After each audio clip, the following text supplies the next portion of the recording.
Welcome to episode 26 of On My Studio Table. So glad you could join me today. You may have noticed that my online shop has not had very many new listings lately. This was because I needed to save the items that I made and eco-printed for the pop-up shop that I had at Longford Blooms. Apart from the actual items which sold on the weekend, I am now working very hard to list the new items that I've done in my online shop at gonerustic.com. So just keep checking regularly. I'm putting up several every day and they will be available for sale and I will ship anywhere in the world. You're probably wondering why I have an undyed piece of clothing behind me. This is because I am going to dye this, but I made it quite a long time ago, probably 10 or 12 years ago, by combining a vintage tablecloth with a found top.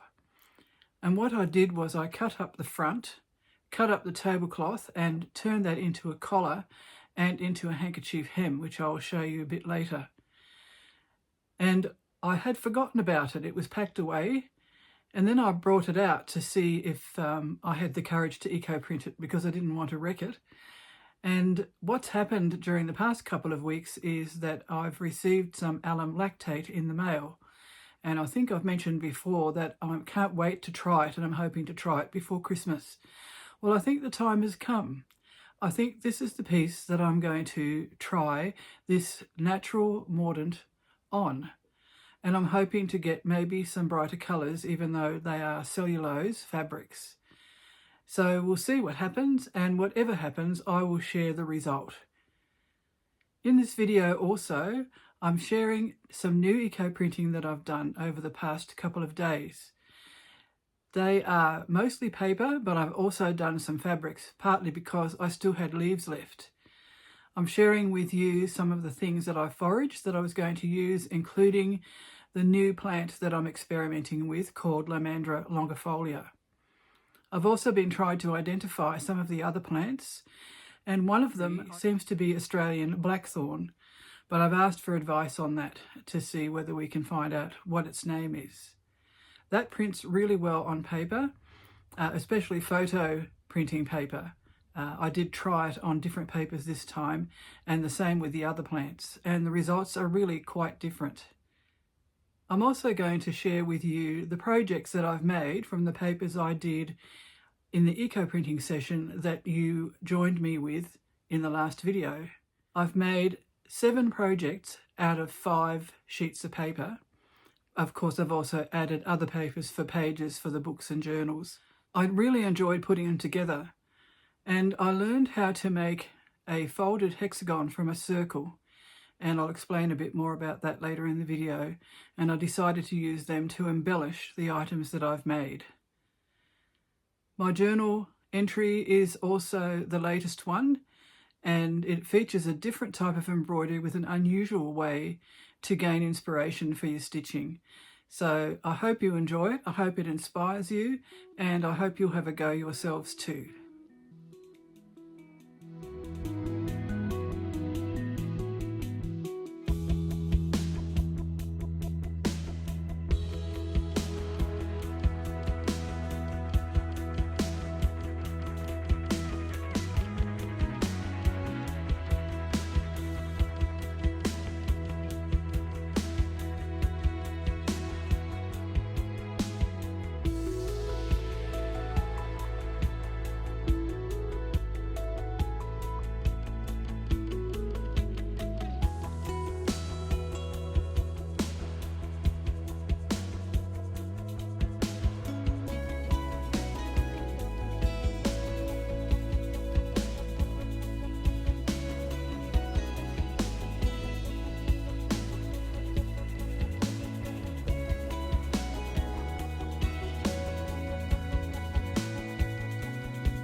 I was really excited by my experiments with eco-printing with Lamandra, which grows near our home.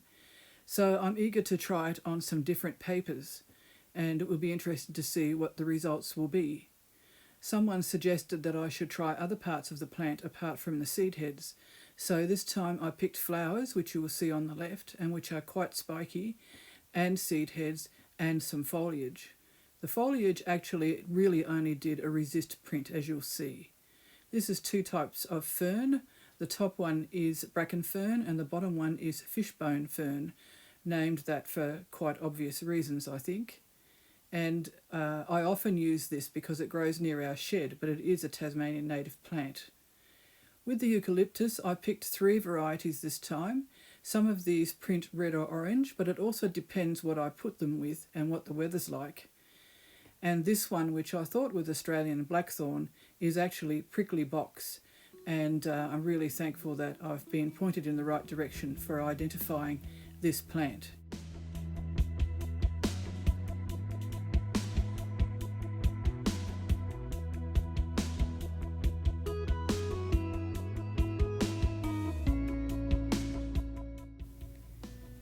Here are some of the results that I got from the plants that I foraged. And the first ones I really love because they're on canvas paper and they're quite dark. Then we have watercolour paper and then we have sketchbook paper. And they ended up quite pale, possibly because I put vinegar in the tea dipping water or tannin dip, which I don't normally do, but I just wanted to see what would happen. They'll be great for pages in journals and so on, or for collage and backgrounds for things, so they're definitely not going to be wasted. This is a piece of vintage wool blanket that I did, and it's not very distinct, but I actually still really like it. This one is darker. I think the cans I wrapped it around were a bit rustier, so it's a bit darker. And as I always say, I do love the string lines. This piece of vintage silk ended up with a partial mirror image because I folded part of the silk over to fit it into the bundle, and I really liked that piece.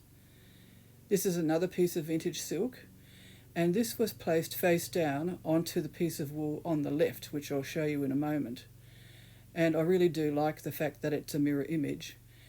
The fishbone fern didn't print all that well, possibly because I wrapped these around copper pipe instead of rusty cans. But they're still very pleasing results, and I will be cutting some of these, the best bits, to send to my new Gone Rustic VIPs. And I've shared a link below if you're interested in joining that group.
The eco-printing that I shared in my last video have now been made into projects. I actually used only 5 sheets to make 7 projects, and of course I've added pages to the books and journals that I made, but the eco-printed pages have made really good covers. The paper is cardboard, thin cardboard for the covers, and then I've put strong brown paper inside for the pages. The tabs on the outside are cardboard, which I used around some paper stacks that I eco-printed a while back, and they've been threaded through the pamphlet stitch binding to give it extra strength. The tie, or the closure, is a piece of eco-dyed recycled t-shirt yarn, which I used to tie the bundles, and I've just looped that around the book to hold it together, and it's easy to take on and off. These are all for sale at my online shop called gonerustic.com if you'd like to take a look or own one of these yourself. This is an inside view showing you the brown paper pages, and as I often do, they are asymmetrical pages so that I use all the paper and don't have to trim things off and waste them. All of these feature a folded hexagon, and this begins as a circle, which I learned about in K3N Cloth Tales, a YouTube video by Catherine Chambers, and I will link that below this video. I really like the effect of the paper being used instead of cloth. And you'll see eucalyptus leaves, you'll see some lamandra, and that's the seed heads, on the inside of this cover, which I really like. Some of these are darker because the cans were rustier, and you'll see bracken fern as well. So the lighter ones were probably done around copper pipe or were inside the bundle where they didn't get much of the dark pot liquid.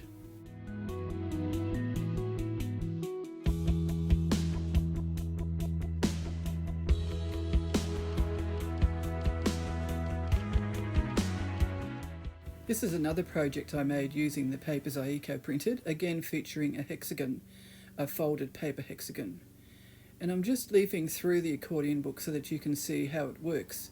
It actually ends up being reversible because when you get to the end, you actually just keep turning the pages, and that's what I'm demonstrating here. So now we're opening the back and we're continuing. So you actually have quite a lot of pages in total, even though I've done only 3 or 4 sheets in each section. So it's a really lovely thing to just be able to draw or collage or whatever inside and enjoy the eco prints as well. And I do love the texture on the covers or the cover of this accordion book.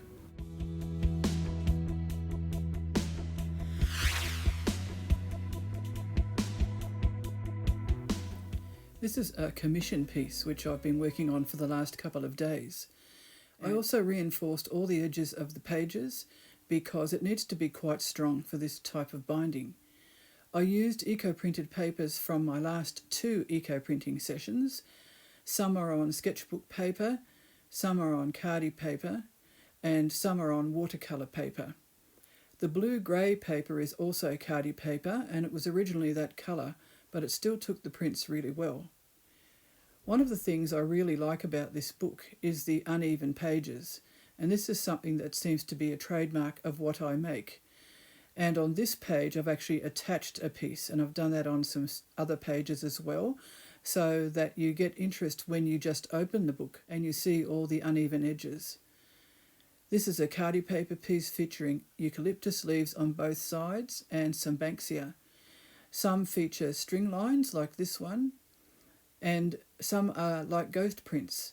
So this fern print is quite a ghostly print. In this one you can see can prints, so I use rusty cans for wrapping up the papers, and I also wrap them in layers so that I get several papers from one lot of leaves. This is a fishbone fern, which is Tasmanian, and this is the back cover. And I'll just show you a close-up of the binding, which looks a bit like a chain link stitch, similar to Coptic binding.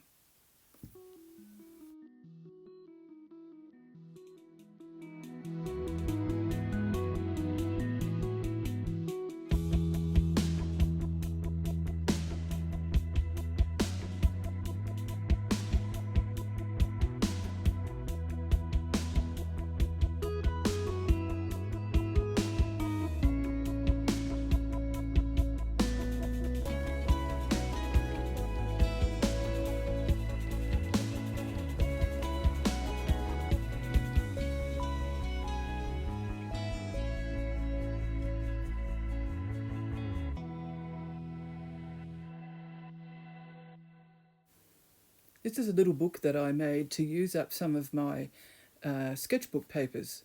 Well, one of them I thought was also good enough to make the covers.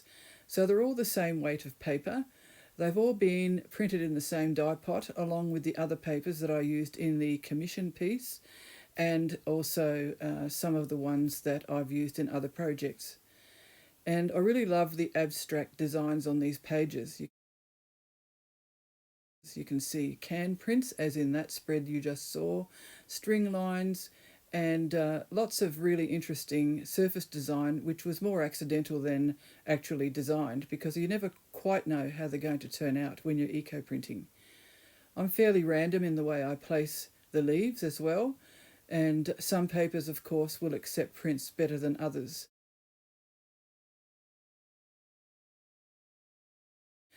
But I think it makes a great little book, and I've just left some dangles on the spine and just knotted them for decoration. And this will be a giveaway for VIPs and Ko-fi supporters.